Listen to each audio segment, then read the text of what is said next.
এক গুৰুত্বপূৰ্ণ খবৰ গোলাঘাটৰ গেলাবিল কাণ্ডৰ মূল অভিযুক্ত ৰাজু শ্ৰেষ্ঠক গ্ৰেপ্তাৰ কৰা হৈছে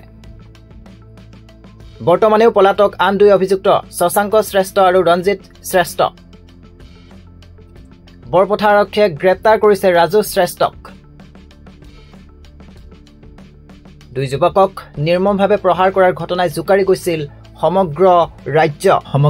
ৰাজ্য জুকাৰি যোৱা গেলাবিল কাণ্ডৰ মূল অভিযুক্ত ৰাজু শ্ৰেষ্ঠক গ্ৰেপ্তাৰ কৰা হৈছে শশাংক ৰাজু আৰু ৰঞ্জিত শ্ৰেষ্ঠই এজন কিশোৰ আৰু যুৱকক ধৰি বান্ধি দিছিল তালিবানী শাস্তি চুৰিৰ অভিযোগত এই তালিবানী শাস্তি দিছিল তিনি যুৱকে তিনি হাই প্ৰফাইল ভাতৃৰ নাৰকীয় ঘটনাক লৈ গোলাঘাটত উত্তাল পৰিস্থিতিৰ সৃষ্টি হয় আৰু আজি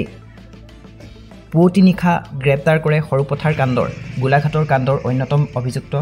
ৰাজু শ্ৰেষ্ঠ